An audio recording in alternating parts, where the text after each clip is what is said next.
Hi, second graders, it's Mr. Schaefer. Today we're going to be talking about something really exciting. We're going to be talking about three-dimensional figures. So up until now, we've been talking about two-dimensional figures. That means that these figures had a length and a width, but they were flat.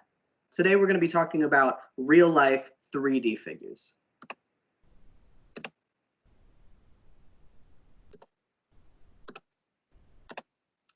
All right, so we're going to start by talking about what you might remember from last year in first grade. How many of these could you identify? Let's look at the first one. If you could match up this figure to one of these words, which one describes this figure?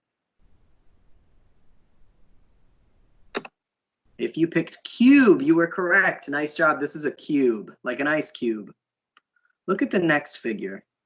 What's this called?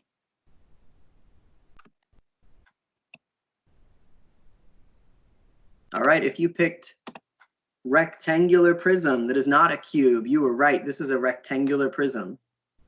What's this one called? If you picked cone, like an ice cream cone, you were correct. And what's this one called?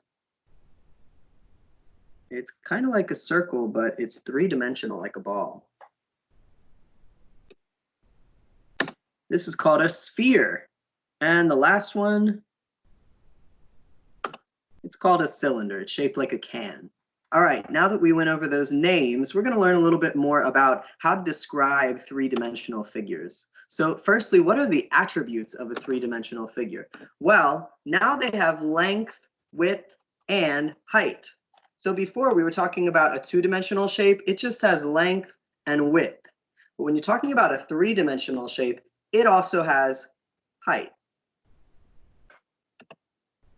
Three-dimensional figures have faces that are polygons. We're going to talk more about that in 1 minute.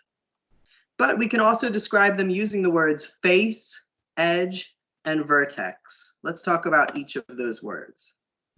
The face on a three-dimensional shape is the polygons that make it up. So let's look. A polygon that is part of a three-dimensional figure. So for example, this part right here is a face. And what is that shape right there? That's a rectangle. So this is one of the faces on this three-dimensional figure. What's an edge? An edge is where two faces meet together. So on our figure, this would be an edge because this face and this face are meeting together. That's called an edge. And then a vertex, you already know what a vertex is. It's the corner of a shape. So it can be the corner of a two-dimensional shape, or it can be the corner of a three-dimensional shape. So really quickly, I'm going to take you off screen share, and I'm going to talk about this box that I have in my hand. This is a box that holds Ziploc bags. This is also a rectangular prism, just like the one I just showed you. Now, as you can see, it has length, width, and height. So we know it's a three-dimensional figure.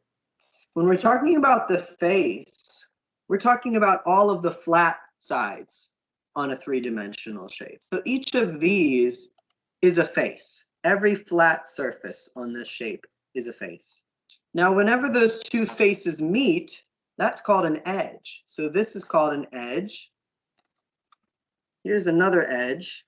Here's another edge. Here's another edge. Everywhere where two of the faces meet is called an edge. And then whenever you can see a corner, that's a vertex. We already learned about vertices, so I don't have to tell you again, but wherever you see a corner, that's your vertex. All right, going back to the PowerPoint.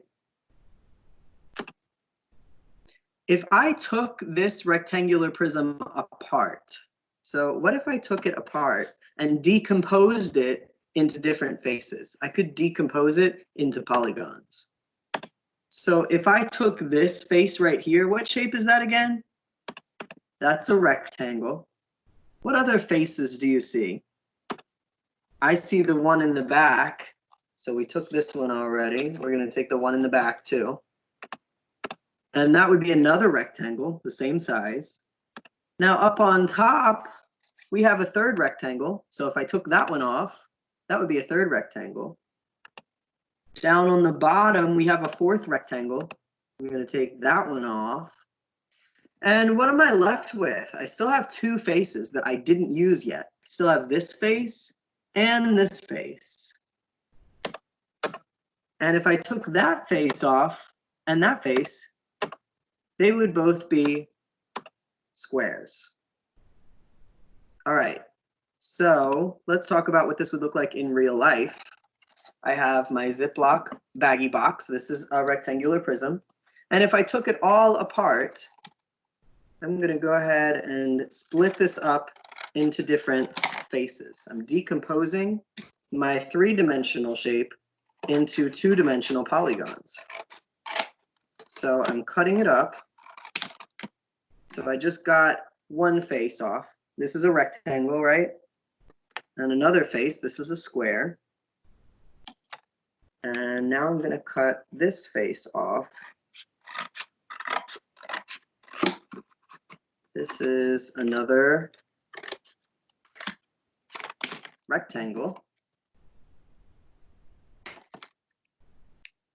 And looks like it's going to be another square. Yep, we got another square. And then I'm left with two more faces, two more rectangles. Altogether, this made a rectangular prism that I just showed you, that box. But split up, it makes 1, 2, 3, 4 rectangles and 2 squares. So if I decompose my three-dimensional shapes, I can get all of these two-dimensional polygons. So what polygons would we have if we decomposed this three-dimensional figure? Look at how this one's different from our rectangular prism. How is it different? Well, I know with my rectangular prism, I had rectangles. I had 4 rectangles all the way around, and then I had squares at the end. So looking at this triangular prism, how many rectangles? And then what shape is it on the end? This isn't a square anymore. What is this?